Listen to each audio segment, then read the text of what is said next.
On the day I found out I was pregnant, my husband's godsister, Ilara, posted a picture of her pregnant belly on social media. As long as you're loved, you can still be a beautiful girl even when you're pregnant. In the photo, she was wearing only lace lingerie, leaning against a man while taking a selfie. The man's distinct hand rested on her smooth pregnant belly. On his ring finger was a ring identical to the one on my hand. P5. After leaving the restaurant, I called my divorce lawyer. During the call, a blinding light suddenly flashed into my eyes. A car was hurtling towards me with unstoppable force. A wave of terror washed over me, and my legs turned to jelly as I fell backward. Just as the car was about to hit me, the driver slammed on the brakes, swerved sharply, and sped away, leaving me sitting on the ground. A passing girl came over to help me up. As soon as her hand touched my waist, she screamed, "Oh my God, why are you bleeding so much?" Confused, I looked down and saw a large pool of blood beneath me. At the hospital, the doctor urged me to contact my family. I clutched my phone tightly, hesitating for a moment on Adrian's number before dialing my lawyer instead. I clearly remembered the license plate of the car that almost hit me. It matched Adrian's. It was the car we had chosen together. I stayed in the hospital until noon the next day. During my stay,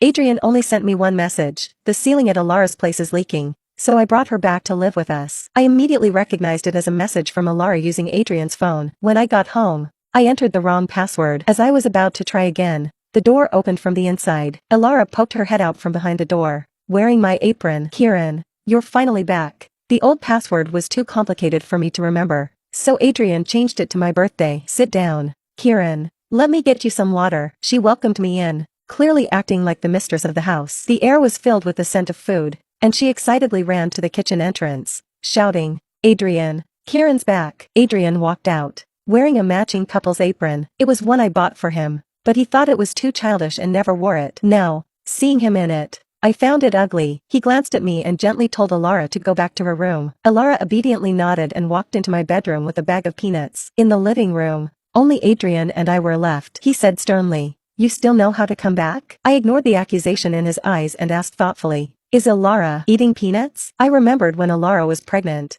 Adrian made me prepare special meals for her. Because a few peanuts had been sprinkled in the dish, she had a severe allergic reaction, which made Adrian furious with me. Adrian frowned, looking confused. "What are you talking about?" I knew he had forgotten about it and didn't want to explain. "Nothing." He didn't press further, looking me up and down. "All right, go put on some light makeup and get ready. Today is Ilara's birthday, and I've booked a private room at Omega Hall." He paused and added, "Just a light makeup, don't steal the birthday girl's thunder." Without hesitation, I replied, "I don't have time. You two go ahead." Adrian's frown deepened. "Ilara has already told her friends that her brother and sister-in-law are throwing her a birthday party. What will she do if you're not there?" He continued, "I know you're jealous of her youth and ability to bear children, but it's not Ilara's fault that you can't. Is it really worth it to keep fighting with her? How about this, tonight, you go to her birthday party, and another day, I'll grant you a wish. You can choose any place you want to travel to." I was silent for a moment, then smiled and agreed, "All right." That evening, I put on a stunning makeup look and entered the private room at Omega Hall on time. When Adrian saw me, he was momentarily stunned and came over to hold my hand. Ilara's expression changed slightly,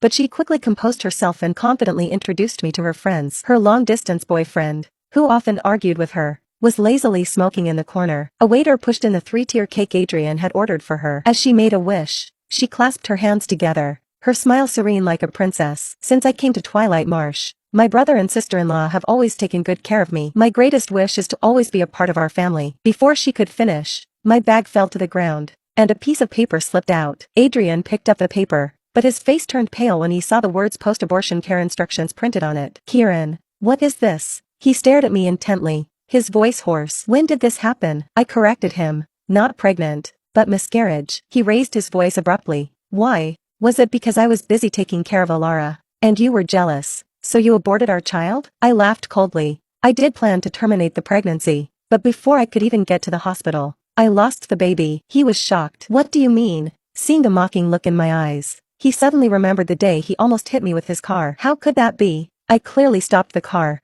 "I didn't hit you." "Come on, let's go to the hospital. The baby must still be fine." He grabbed my hand and tried to pull me out, but the next second, Ilara suddenly clutched her stomach and crouched down. "Brother, my stomach hurts." Her lips trembled as if she was enduring immense pain. However, Adrian didn't rush to her side as usual. Instead, he scowled and shouted at her, "What does your stomach ache have to do with me? I didn't make you pregnant. Do you come to me every other day just to annoy me?" Ilara had never seen him like this and stood frozen, even forgetting to pretend to be in pain. I pulled my hand away from Adrian and took out the post-abortion surgery bill from my bag, tossing it to him. Look closely. The baby is gone. He glanced at the bill but couldn't bring himself to look further, his voice hoarse as he asked, "When did you have the surgery?" I laughed bitterly, loud enough for everyone to hear. "On the night you brought Alara back to our home." "Ah." Alara's boyfriend jumped up from the sofa and slapped her hard across the face. "I told you to earn more money, not to cheat on me." Alara's cheek quickly swelled, and she covered her face, tears streaming down. "I didn't.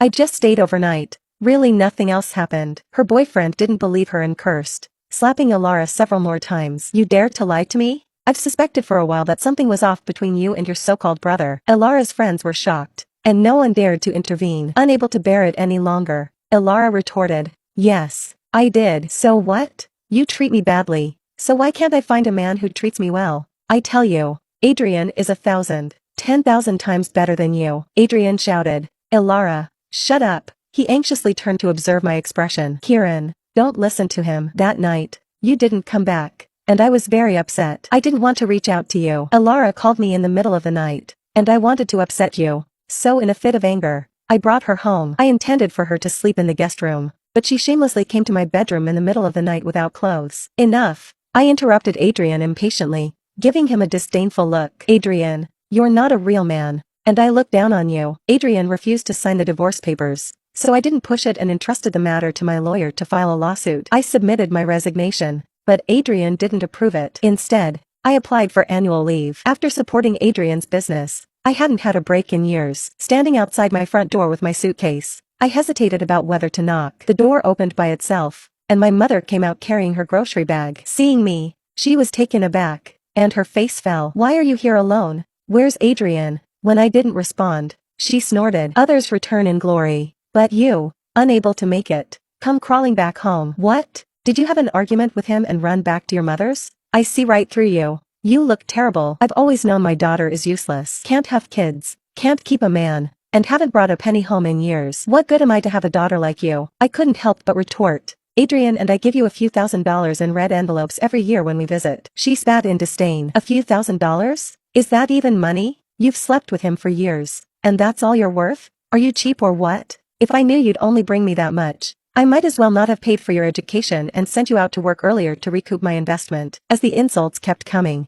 I quietly watched her, her mouth moving like a machine gun, spewing cruel words. I realized I must have been deeply hurt outside to even think of seeking comfort at home. Seeing me turn to leave without a word, my mother chased after me and threw a bucket of cold water at my feet. "Your brother is going on winter break soon. This water is to wash away your bad luck. Don't think I don't know that Adrian's business is doing great. If you don't bring back $1 million this year, don't come home for the new year." Even as I walked away, I could hear my mother shouting, "Don't spend money recklessly. Your brother is getting married, and you need to buy him a house." I clenched my fists, ultimately deciding not to mention the divorce. Perhaps it had been too long since I last came home, making me foolish enough to hope for a kind word from my mother. My pants were wet and cold around my ankles, and my heart felt equally chilled. Adrian was so sure I would never leave him, perhaps because he knew he was my only safe haven, and I had nowhere else to go. Not wanting to go home, I booked a hotel nearby. When I entered, I realized it was the same room Adrian and I used to stay in. In our senior year, when Adrian and I first started dating,